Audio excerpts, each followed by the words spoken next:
ये प्राणनाथ जी की छड़ी। हाँ, प्राणनाथ। यहाँ पर जितना भी सामान है, हाँ। ये सारा सामान प्राणनाथ जी का ही है। कहीं भी कोई ऐसी घटना घटित होने वाली होती है ना, हाँ। तो ये कड़ा अपने आप कड़कड़ाहट करने लगता है। पिछले पार्ट में हमने जाना कि महाराजा छत्रसाल और श्री प्राणनाथ जी का ऐतिहासिक संबंध क्या था और प्राणनाथ मंदिर की अद्भुत वास्तुकला इसे इतना विशेष क्यों बनाती है। लेकिन इस मंदिर के भीतर एक ऐसी जगह भी है जहां सदियों पुराना इतिहास आज भी जीवित है। एक ऐसा संग्रहालय जिसमें सुरक्षित हैं वे धरोहरें जो केवल वस्तुएं नहीं बल्कि इतिहास की साक्षी है। आइए चलते हैं प्राणनाथ मंदिर के संग्रहालय की ओर। जिस म्यूजियम में आए हैं, यहाँ पे 400 साल पुरानी सभी चीजें रखी जो प्राणनाथ जी के समय में उनके परम शिष्य लोग जो है उनके साथ में लेके चलते थे और यूज करते थे। जैसे ये नगारा है दंग और मृदंग। ये दोनों नगारे मंगल आरती में ऑटोमेटिक बजते थे, इनको कोई बताता नहीं था। और जैसे ही ये मंगल आरती पूरी होती थी और ये ऑटोमेटिक बंद हो जाते थे। फिर इसके बाद प्राणनाथ जी जो है अंतर ध्यान हुए तो ये सेवा बंद हो गई। तो महाराजा छत्रसाल जी ने नवरंग स्वामी को धर्म प्रचार के लिए दंग नगारा दिया था। ये जोत है। उस समय लाइट नहीं होती थी, तो उन परम शिष्यों का जो काम था उनने यानी कि इसमें जोत का काम भी करेगा और लाइट का काम भी करेगा, क्योंकि उस समय लाइटें भी नहीं होती थी। काम भी करेगा। हाँ। ये तरह तरह के बर्तन हैं, तांबे के हैं, पीतल के हैं, अष्ट धातु के भी हैं। और इस तरफ ये देखिए तो 5000 लोगों का भोजन एक साथ बनता था पन्ना जी के अंदर। और इससे बड़े बर्तन भी अभी बाहर रखे हैं जो अपन जाते समय देखेंगे। हाँ। ये देखिए उस समय के ये चांदी के बर्तन हैं, ये अष्ट धातु के बर्तन हैं। हाँ। ये प्राणनाथ जी की पान वीरा इसमें रखते थे। ये झांझ करताल आज भी हमारे यहाँ आरती में बजते हैं। ये मोर पंख हैं। आज भी हमारे यहाँ होली का उत्सव विशाल रूप से अंतर्राष्ट्रीय स्तर का मनाया जाता है। उस समय की ये 400 साल पुरानी ये पिचकारी है। हाँ। पहले केसर और चंदन की पिचकारी प्राणनाथ जी को लगाई जाती है और फिर उसके बाद सभी सुंदर साथ को। उस समय के ये बुंदेलखंड में, इसको हमारे यहाँ बुंदेलखंड की भाषा में रमतूला बोलते हैं। ये जागनी के प्रचार प्रसार करने के लिए, क्योंकि इनके साथ में 5000 लोग होते थे और इकट्ठा करना हो तो इसको बजाते थे, सारे लोग इकट्ठे हो जाते थे। ये देखिए घंटा, ये लंदन से आया था। अच्छा। ये 1864 में लंदन से आया था। उस समय घड़ी नहीं होती थी। हाँ। तो ये विशाल घंटा 12 किलोमीटर की दूरी पे सुनाई देता था। आज भी वही परंपरा है कि ये घंटा बजता है और ये पहले 12 किलोमीटर की दूरी पे। आज भी हमारे पन्ना नगर वासी इस घंटे के समय के हिसाब से पता चल जाता कि कब 5 बजी और कब 6 बजी है। और ये देखिए कमंडल। ये कमंडल प्राणनाथ जी कमंडल लेके चलते थे। लिए कमंडल हाथ पिया जी मेरे घर आए, बाबा बैरागी बनाए, लिए कमंडल हाथ पिया जी मेरे। ये कांसे का गज घंट है, नेपाल से आया था। ये कांसा का है, कांसे का गज घंट कहलाता है। ये शंख है। ये संध्या आरती में शंख बजाते थे। ये चरखे का काम भी महात्मा गांधी ने प्रणामी धर्म से लिया, क्योंकि उनकी माताजी पोरबंदर प्रणामी मंदिर में जाती थी।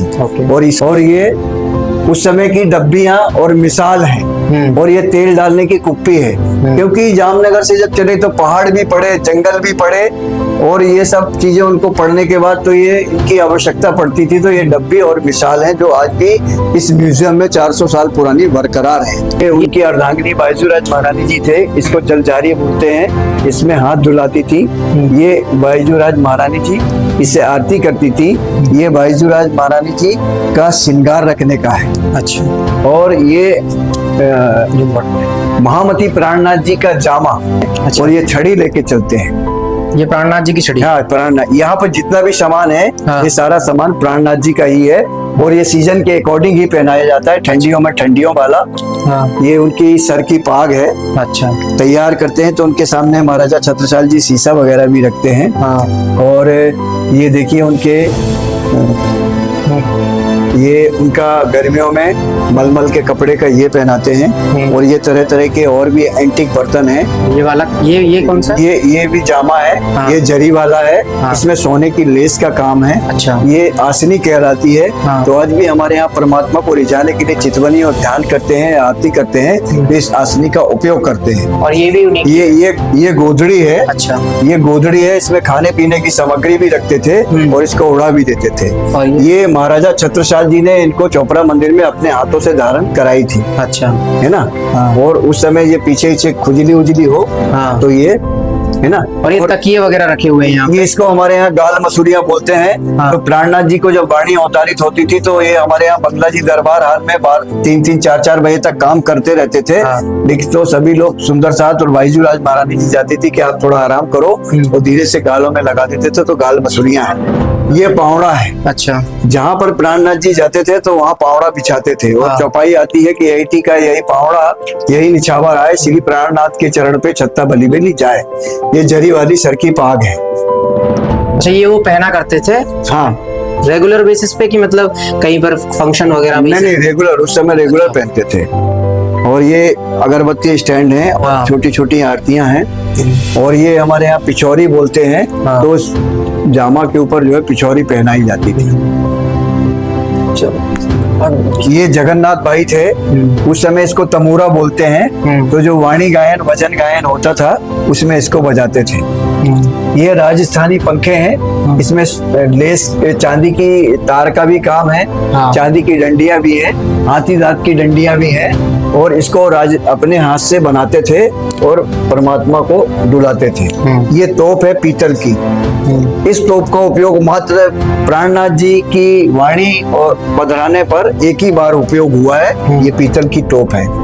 एक छबील दास जी होते थे, उनको इसमें यानी कि जल जो है ग्रहण कराते थे। एक बल्लभ दास जी हैं, प्राणनाथ जी जहाँ चलते थे और ये छत्र लगाते थे। अच्छा। तो यहाँ पर जो भी सामग्री है सब 400 साल पुरानी है। हाँ। है ना। ये तरह तरह की जोत है। हाँ। ये जोत है, मेकअप किट है। और ये महाराजा छत्रसाल जी की उस समय जो प्राणनाथ जी ने तलवार दी थी, तो उस समय जो की तलवारें हैं। अच्छा। और ये जोत, हाँ। ये श्रृंगार रखने का श्रृंगार बॉक्स, और ये जोत। हाँ। ये दोनों जोत देखिए आप, इनके कितने विशाल झाड़ जैसे हैं ये। उस समय लाइट नहीं होती थी, तो जो बंगला जी संसद भवन दरबार हाल है, जब इसको जलाते थे तो पूरा बंगला जी दरबार हाल जगमगा जाता था। इस पालकी पे महाराजा छत्रसाल जी रानी सहित कंधे लगा करके वो चोपड़ा मंदिर में लेके गए। जो चोपड़ा के हवेली में ने तहाँ पधराए श्री राज, वहाँ चोपड़ा मंदिर में महाराजा छत्रसाल जी ने अपनी सर की पाग बिछाई, वो छोटी पड़ गई। फिर उनकी रानी ने साड़ी बिछाई। फिर महाराजा छत्रसाल जी ने स्तुति गाई, जो आज हमारे पूरे प्रणामी संप्रदाय में जो है गाई जाती है। पूर्ण ब्रह्म ब्रह्म से न्यारे, आनंद अखंड अपार, शिवसन कादि आदि किंचित शेष न पावे पार। वेदों ने कहा अगम जान के निगम काय, खोज खोज पछार, जान के मूल धनी अंगना अपने सो घराए हमार। और ये जो बना हुआ है बीचों बीच में, ये क्या बना हुआ है? तो ये परम धाम के अंदर 25 पक्ष ऐसे बने हुए हैं। हाँ। और वहां पर साइड में ये पुखराज पहाड़ बना हुआ है। हाँ। उसके बगल में ये माणिक पहाड़ बना हुआ है। जैसे एक डायमंड पहाड़ है। हाँ। हमारे नेपाल के एक महाराज थे, जालदास जी महाराज, जिन्होंने किसी कारीगर या किसी लेबर का कोई उपयोग नहीं किया। उन्होंने स्वयं उस परमात्मा की मेहर से, उसकी कृपा से अपने हाथों से ये 25 पक्षों का पूरा बनाया। और ये देखिए प्राणनाथ जी की जागनी यात्रा, जागनी करते करते ये 5 पद्मावतीपुरी धाम पन्ना में आए। तो ये मैप है पूरा, है ना। फिर पन्ना के बाद वो कहीं नहीं गए, और ये पन्ना नगर ही प्राणनाथ जी ने बसाया। बुंदेलखंड में महाराजा छत्रसाल जी ने उनको पहचाना। उन्होंने 52 लड़ाइयां लड़ी, और 52 लड़ाइयों में विजय प्राप्त की। गंगा उत जमुना उत चंबल उत टोंस, और छत्रसाल के लड़न में रही ना काहू की होश। इनको हमारे यहाँ पावनी भी बोलते हैं और खड़ाऊ भी बोलते हैं, जो प्राणनाथ जी इसको पहन करके चलते थे। तो आज से 400 साल पुरानी ये चंदन की खड़ाऊ है।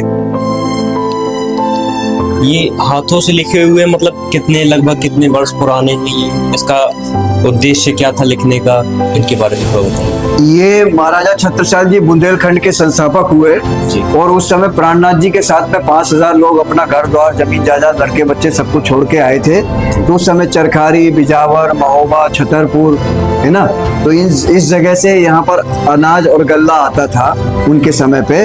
तो ऐसे हस्तलिखित लेटर हैं जो 400 साल पुराने हैं। इसमें बहुत सी चीजें महाराजा छत्रसाल जी की भी हैं, हृदय साय की भी है, सायगढ़ महाराज के भी हैं। तो ये हस्तलिखित लेटर आज भी यहाँ पर बरकरार हैं। कि ये हस्तलिखित महाभारत है ना, और उस समय की हस्तलिखित भागवत है। ऐसे प्रमाण में जैसे रामायण में लिखा है कि जो प्रणामी निजानंद संप्रदाय है, तो रामायण के बालकांड में लिखा है कि नेति नेति जय वेद निरूपा निजानंद निरूपाधि अनुपा शंभु ब्रंची विष्णु भगवाना उपजय जानते नाना। 1735 में हमारी निजानंद संप्रदाय चली। निज आनंद, जो आत्मिक आनंद देती है उसको बोलते हैं निजानंद। तो ये रामायण के बालकांड में भी प्रमाण मिलता है। और इसके बारे में ये परम धाम के अंदर ये हमारे यहाँ मूल मिलावा बना हुआ है। संसार में स्त्री और पुरुष का खेल चल रहा है, लेकिन संसार के अंदर जितने भी पुरुष हैं उनके अंदर जो आत्मा है वो स्त्रीलिंग है, क्योंकि परमात्मा तो एक ही है। वहां पर पुरुष तो दो हो ही नहीं सकते हैं, इसलिए हमारे अंदर आत्मा है, स्त्रीलिंग है। तो ये आत्मा और परमात्मा के साथ में सखियां बैठी हुई हैं। ये परम धाम का जागनी रास का मूल मिलावा बोला जाता है। तो आज हम लोग आए हैं प्राणनाथ मंदिर के म्यूजियम में। आप जैसा कि देख पा रहे हैं मेरे पीछे प्राणनाथ जी का घोड़ा है। ये घोड़ा वैसे तो मिट्टी का बना हुआ है, लेकिन प्राणनाथ जी के पास भी ऐसा ही घोड़ा था। और आप देख पा रहे हैं कि इस घोड़े के ऊपर प्राणनाथ जी की एक तस्वीर बनी हुई है, जैसे कि प्राणनाथ जी महाराज थे, और ऊपर छत्र लगा हुआ है महाराज के लिए।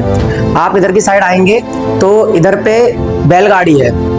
वैसे तो ये बैलगाड़ी बहुत पुरानी है और कहा जाता है कि ये जो बैलगाड़ी है ये प्राणनाथ जी की खुद की बैलगाड़ी है। हुआ है कि लक्ष्मीदास के हाथ खड़ा है। इस प्राणनाथ जी का आशीर्वाद है कि जो भी त्रिताप होते हैं, दैहिक दैविक भौतिक, वो इस कड़े को शुद्ध जल से धोने के बाद उसका पानी पी करके और सारे शारीरिक कष्ट दूर हो जाते हैं। साथ साथ में एक चीज और है, जब पन्ना नगर में या विश्व में कहीं भी कोई ऐसी घटना घटित होने वाली होती है ना, तो एक कड़ा अपने आप कड़कड़ाहट करने लगता है। अच्छा, तो पहले लोग समझ जाते थे कि कुछ न कुछ ऐसी घटना घटित होने वाली है। ऐसे आज भी यहाँ पर ऐसे लीलाएं होती है। तो ये लक्ष्मीदास जी महाराज जी का हाथ का ही कड़ा है। प्राणनाथ मंदिर का ये संग्रहालय सिर्फ पुरानी वस्तुओं का संग्रह नहीं, बल्कि हमारी विरासत का जीवंत प्रमाण है। अगर आपको यह यात्रा पसंद आई हो तो वीडियो को लाइक करें, चैनल को सब्सक्राइब करें और ऐसी ही ऐतिहासिक कहानियों के लिए हमारे साथ जुड़े रहें। नमस्कार।